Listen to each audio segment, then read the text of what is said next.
Tuhan yang asli, bagaimanapun jua, dia ditakdirkan menang. Jadi saudara itu mendapat keuntungan tidak karu-karuan besarnya dari Tuhan. 1 Yohanes 4 ayat 1 dan ayat 4. Kita baca dari Alkitab kita. 1, 2. Saudara-saudaraku yang kekasih, janganlah percaya akan setiap roh, tetapi ujilah roh-roh itu, apakah mereka berasal dari Allah. Sebab banyak nabi-nabi palsu yang telah muncul dan pergi ke seluruh dunia. 4. Kamu berasal dari Allah, anak-anakku, dan kamu telah mengalahkan nabi-nabi palsu itu, sebab roh yang ada di dalam kamu lebih besar daripada roh yang ada di dalam dunia. Amin. Kalimat terakhir sekali lagi. Sebab roh yang ada di dalam kamu lebih besar daripada roh yang ada di dalam dunia. Amin.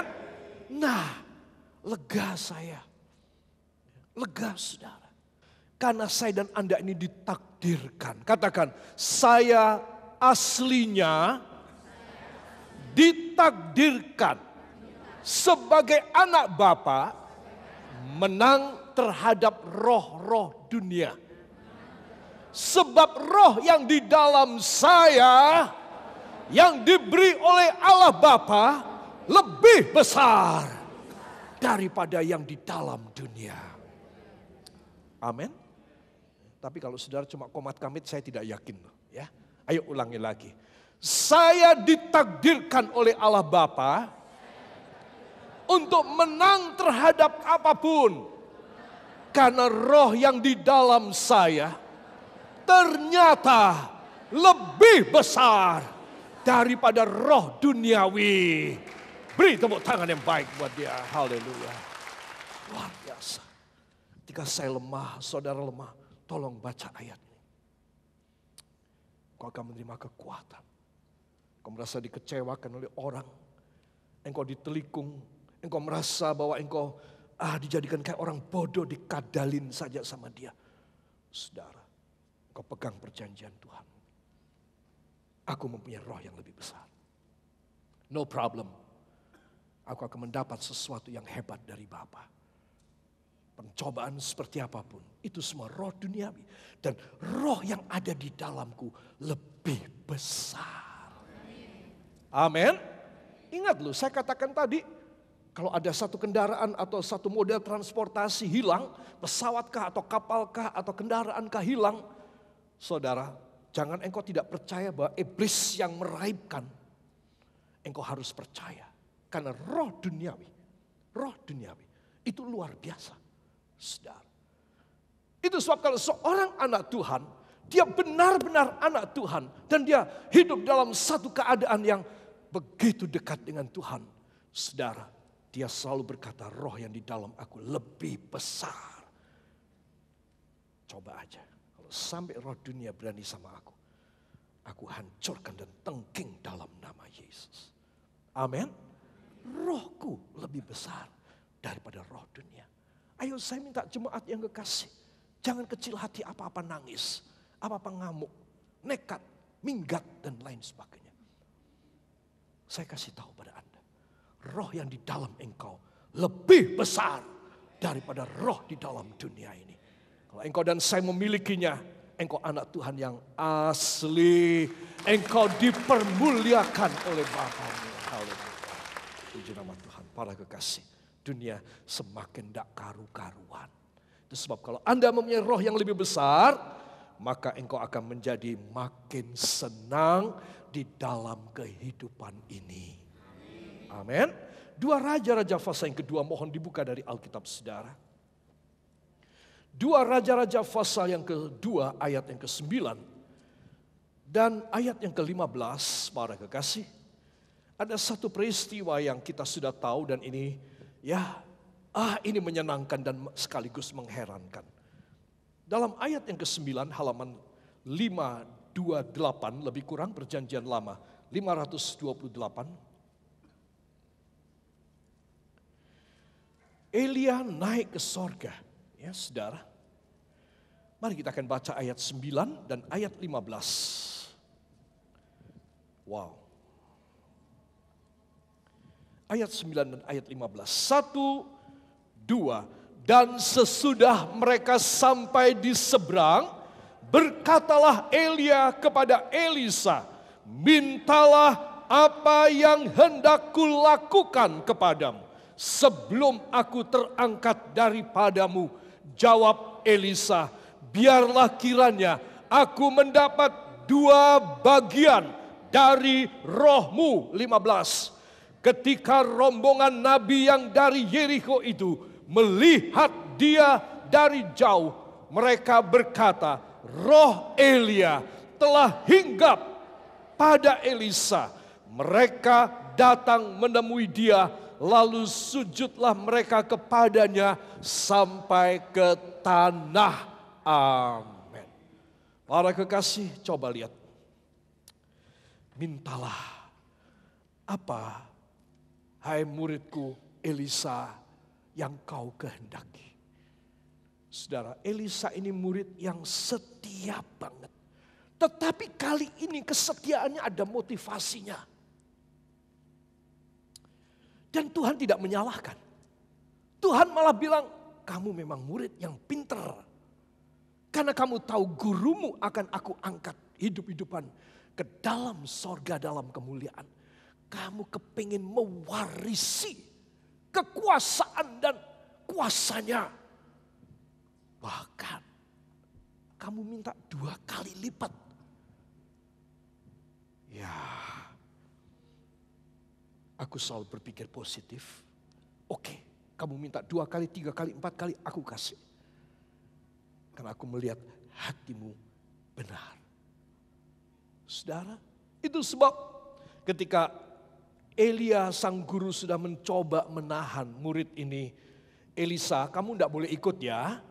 Kamu berhenti sampai di sini, di Gilgal. Aku akan diangkat oleh Tuhan. Tuhanku Nabi, aku tahu engkau mau diangkat. Tapi sebagaimana roh Allah itu hidup dan nyawamu hidup Nabi, tolong jangan hambat aku. Aku mau ikut engkau sampai ke Yeriko. Wah, kamu bandel banget memangnya. Ya udah ikut. Berangkatlah mereka jalan kaki sampai Yeriko. Udah sampai di Yeriko, ayat 4. Elia berkata kepada, sampai di tepi sungai Yordan. Dia berkata, aku dari Yeriko harus ke tepi sungai Yordan. Karena di situ aku mau diangkat. Setelah itu aku akan diangkat oleh Tuhan. Nabi, aku tahu engkau akan diangkat. Tapi jangan tolak, aku mau ikut terus. Sampai di tepi sungai Yordan, 2 pria ini, satu tua, satu muda, satu guru, satu murid. Melihat air yang merebak begitu hebat dan banjir itu sungai Yordan. Nabi Elia menggulung jubahnya, digulung. Kemudian dia pukul itu permukaan air. Plak. Dan si murid berteriak, ini dia. Lagi, Nabi, apa lagi? Mereka berjalan. Wah, dia mulai merinding ini murid. Aku kalau punya kuasa kayak guruku, hebat sekali. Mereka menjalani itu jalanan yang sudah menjadi kering airnya. Sini ada tembok air, sini kosong kering. Dan mereka berjalan sampai di seberang. Elia menggulung lagi jubahnya dan memukul lagi sekali. Plek. Dan sungai kembali terhubungkan. Itu di seberang Yordan. Dan Nabi Elia berkata, Elisa kamu tinggal di sini, oke. Aku mau lanjut lagi. Ya, aku mau pergi lagi. Apa kata si murid ini? Tidak, guru. Aku tetap mau mengikut engkau demi Tuhan yang hidup dan nyawamu pun hidup. tolong jangan cegah aku. Sak janjannya, kamu itu kepengen apa sih Elisa? Kata guru ini kepada muridnya. Muridnya bilang, sak janjannya, aku ini ingin 2 kali rohmu, guru. Permintaanmu itu sukar. Dia tidak bilang permintaanmu itu tidak hormat atau tidak santun dan tidak mempunyai etika. Tidak, dia merasa tidak tersinggung. Kalau dia punya kuasa katakan 10 kilo, maka muridnya minta 20 kilo. Saudara, dia tidak tersinggung, cuma dia bilang permintaanmu itu sukar. Tetapi kalau kamu bisa melihat aku ketika Tuhan mengangkat aku hidup-hidupan, dan kamu melihat aku, kamu tidak mengerdipkan matamu walau sekejap pun, maka kamu akan dapat. Hai Elisa. Kisah ini memberi pelajaran kepada saya dan saudara. Bahwa kesetiaan tidak cukup. Kesetiaan harus diiringi dengan satu pengorbanan. Satu perjuangan. Tidak cukup komitmen dan kredo. Tetapi bukti nyata. Bahwa saudara, walaupun engkau menghadapi banyak hambatan, engkau tetap. Hasil orang sedemikian adalah, semua katakan, double porsi. Amin. Jadi kalau saudara dan saya begitu setia, dalam hambatan engkau tetap datang. Dalam hambatan engkau tetap melayani. Dalam hambatan kekurangan engkau tetap berkorban. Saudara, dan banyak contoh yang lain, saudara tetap komitmen dan kredo saudara kepada Tuhan. Niscaya engkau dapat double. Engkau tidak dapat 1 porsi. Engkau dapat double porsi. Dalam Alkitab bahasa Inggris, permintaan Elisa adalah dia dituliskan, let a double portion of your spirit be upon me. Dan si guru, Nabi Elia, nabi yang besar, nabi api ini tidak marah. Kamu sombong dan kamu memang tidak tahu aturan. Dan memang kamu arogan, kamu sudah kelewat daripada etika. Murid minta 2 kali apa yang dimiliki oleh guru. Oh, Nabi Elia tahu permintaan dari muridnya ini adalah permintaan yang rohani. Sebab dia bilang, kalau kamu bisa melihat aku diangkat, kamu dapat. Tapi kalau kamu tidak bisa ngelihat, hanya beberapa detik saja itu kereta dari sorga nyamber aku. Dan kamu nggak ngelihat pas aku disamber, kamu tidak ngelihat. Ya udah, kamu nggak dapat. Anak-anak Tuhan, roh yang di dalam kita lebih besar daripada roh dunia. Tetapi itu harus dipelihara. Itu harus Anda dan saya buktikan. Tuhan, kesetiaan hamba bukan cuma di mulut. Benar-benar murid-murid yang lain sudah pada mundur. Dilarang tidak boleh ikut, ya sudah tidak ikut dah, tidak apa-apa. Ya apalagi capek-capek, berapa puluh kilometer lagi kita harus jalan. Mending kita main game deh di sini. Ya Facebookan aja, ya Twitteran aja. Tidak usah melayani guru, tidak usah mengikuti guru, tidak usah melewati hal-hal yang berbahaya. Tidak usah. Saudara, orang-orang Kristen yang ngambil enaknya dan tidak ada pengorbanan, tidak ada perjuangan, dia tidak dapat double. Hanya mereka yang berjuang bisa mendapat double. Kalau boleh saya tanya sekarang, siapa yang ingin dapat double? Semua angkat tangan. Kalau 1 tangan ini dapat double, 2 tangan dapat 2 double. Betul apa tidak? Ya, ini logikanya. Tetapi saudara, apa sih yang sebenarnya kita harus lakukan supaya kita dapat double porsi dalam segala hal? Iman yang kuat, hati yang penuh kasihnya double. Kata double ini saya teringat firman Tuhan. Kalau ada 1 orang memaksa kamu berjalan 1 mil, berjalanlah bersama dia 2 mil. Kalau ada seseorang mengambil jubahmu, kasih sekalian juga pakaianmu kepadanya. Artinya apa? Artinya engkau dicukupi sampai engkau itu luar biasa. Apa yang menjadi tuntutan saudara, engkau bisa memberi bahkan double. Kenapa? Karena engkau menerima double dari Tuhan. Sebab itu anak-anak, Tuhan tahun ini harus mempunyai satu tinta merah dalam hidup kita. Aku mempunyai kuasa dari Tuhan. Roh yang di dalam aku lebih besar. Ibu sebagai istri, kalau suamiku mengganggu aku, oh no problem. Aku punya roh double, lebih besar daripada roh yang ganggu aku.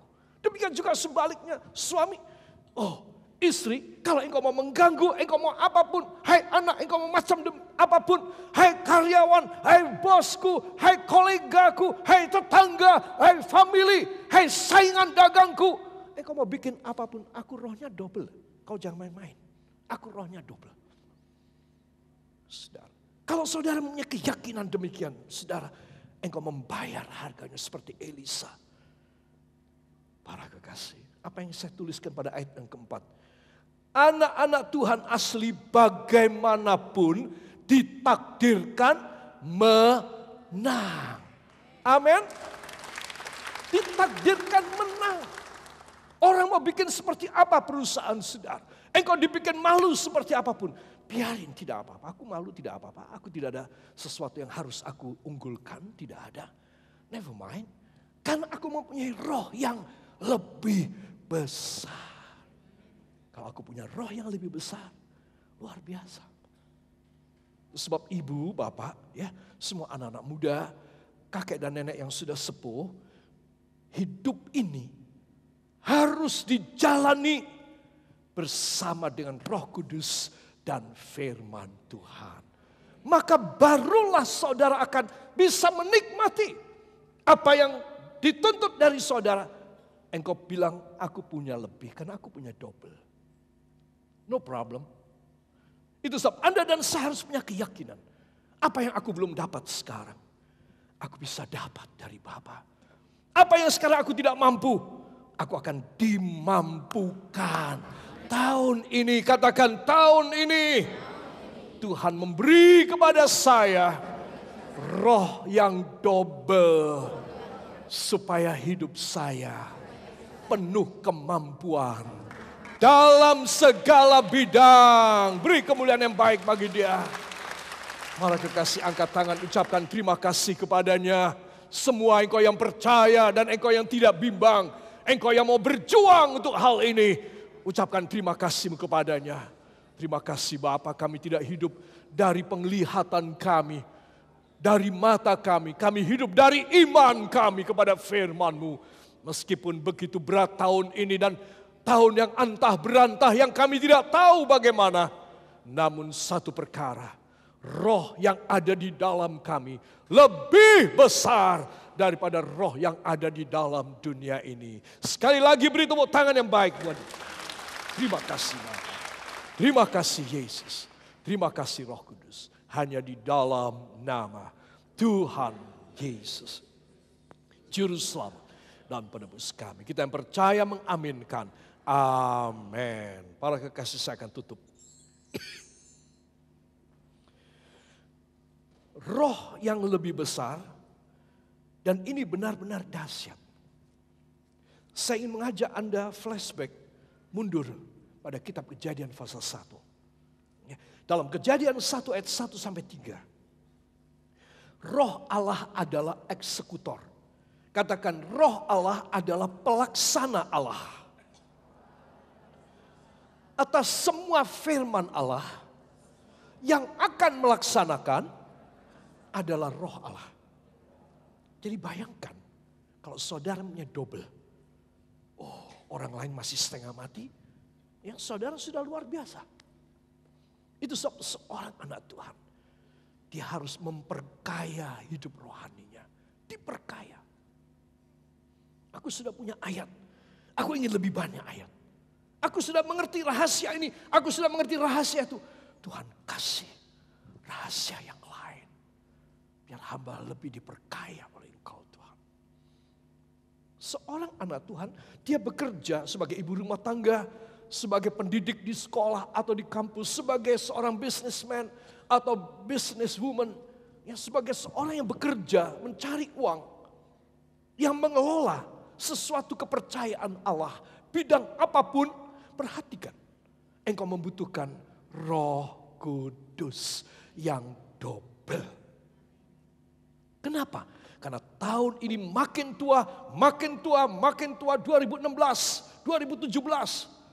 Saudara, sudah tidak nututin. Anda dan saya membutuhkan kekuatan yang double. Amin. Kalau saudaranya kekuatan yang double, maka engkau akan mengalami satu kemenangan.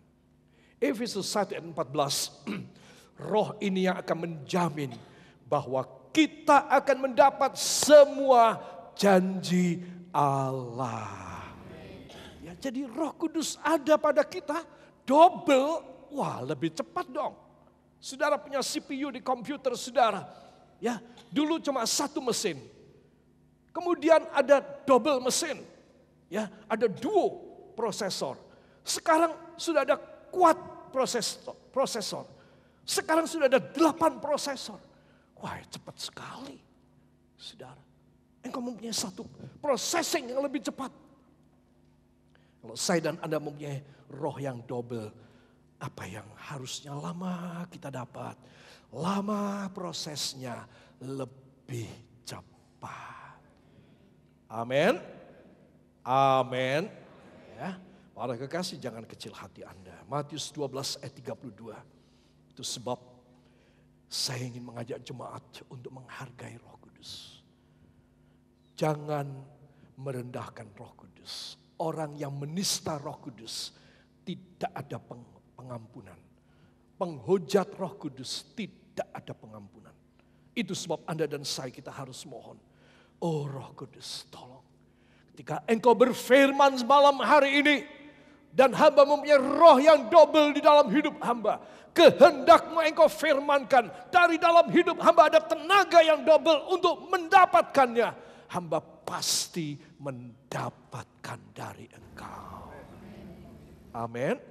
Saya tutup ayat yang pertama dari Alkitab kita. Kejadian pasal 1 ayat yang kedua. Ya, mari kita akan buka Alkitab kita sebagai bagian terakhir. Supaya saudara tahu ini baru awal saja. Ya, dituliskan oleh Musa pada Kejadian pasal yang pertama, ayat yang kedua dan ayat yang ketiga. Kejadian 1 ayat 2 dan ayat yang ketiga.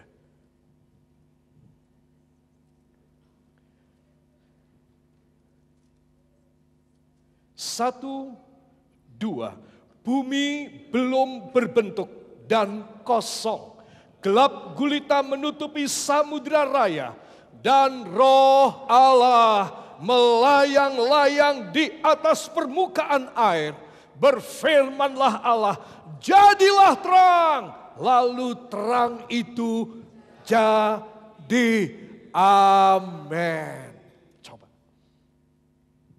Samudra raya ini bukan air, tetapi campuran lumpur gas dalam tekanan yang dahsyat, temperatur yang hebat, bergejolak, matang dan umap.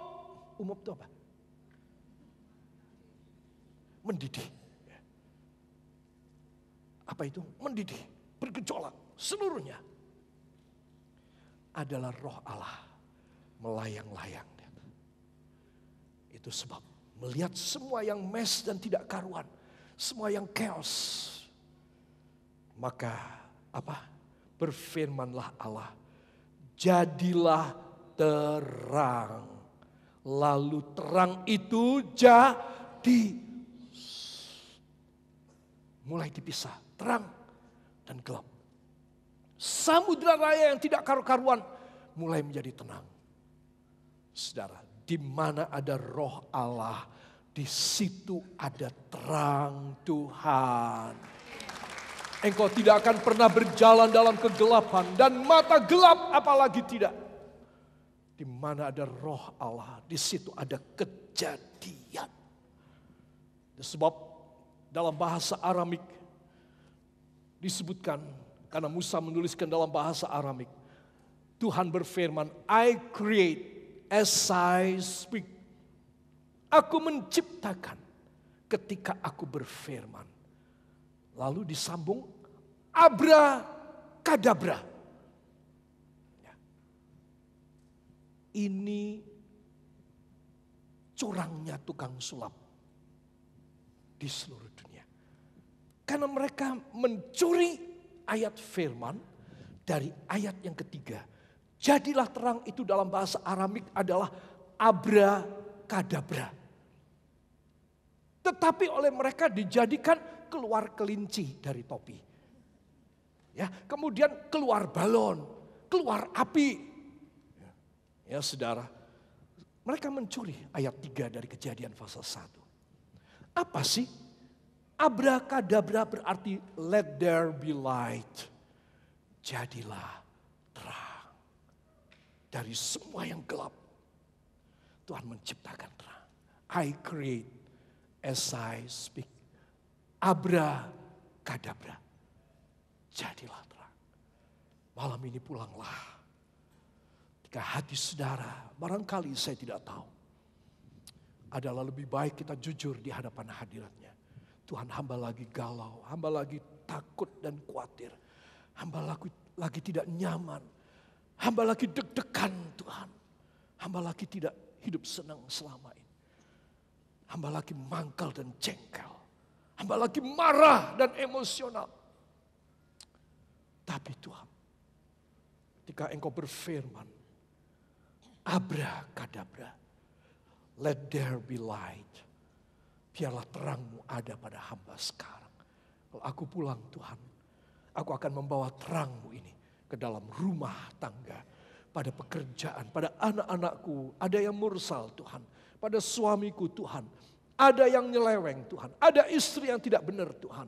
Ada pada orang tuaku, pada semua keadaanku yang tidak baik Tuhan. Beri terang-Mu, let there be light. As you speak. Ketika Engkau berfirman, terjadilah terang. Supaya hamba boleh pulang dengan sukacita. Tidak tinggal dalam kegelapan. Semua mata dipejamkan, kepala ditundukkan datang kepada Tuhan Yesus. Bapa, hamba menyerahkan hidup kami. Sungguhlah tahun ini gelap dan tidak mempunyai sesuatu yang menyenangkan bagi kami. Penuh dengan tanda tanya, ranjau-ranjau, jebakan-jebakan, lubang-lubang hitam yang akan menyedot kami. Tetapi kami mempunyai terang Tuhan. Kami mempunyai a double portion of your spirit. Roh yang double porsi, roh yang lebih besar itu ada di dalam kami ketimbang yang ada di dalam dunia. Itu sebab kami semua anak-anak-Mu akan pulang berjaya, berhappy dan tidak akan pernah mengeluh lagi. Tahun ini tahun Yobel, tahun kelepasan, tahun kemerdekaan kami. Tuhan adalah kekuatanku. Ya Tuhan, bersama Dia ku tak akan goyah. Terima kasih Bapa. Ku kan yang letih dan lesu, tidak ada kekuatan. Rubah kami sebelum kami pulang. Melakukan perbuatan kekurangan biaya hidup, sakit belum sembuh. Tuhan yang diikat oleh rantai dosa, kekuatanku, tidak happy. Tolong kepada bersama kami. Dia, ku Tolong kepada kami Bapa. Roh-Mu masukkan dalam hidup kami. Supaya kami memiliki roh yang lebih besar daripada dunia. Melakukan perbuatan Haleluya ya. yang besar. Angkat tangan saudara. Bukan terbang tinggi, pakai raja Terima kasih Bapa. Dan Bawalah kami tinggi dalam supaya kekuatan Roh-Mu, kemuliaannya. Roh-Mu yang mengangkat Biar kami. bumi bergoncang, A double portion of your dan spirit. badai menerpa. Haleluya Bukan Yesus. terbang tinggi bersama Dia. Semua menyanyi. Bukan terbang. Tinggi. Haleluya. Bagai raja. Kekuatan kami ada padamu ya Yesus. Terima kasih untuk semuanya. Karena Engkau akan berpulang bersama dengan kami. Semua yang letih, lesu dan lemah menjadi kuat di dalam Engkau. Dan Engkau membukai pintu sorga bagi kami ya Tuhan. Sekali lagi tambah suara saudara.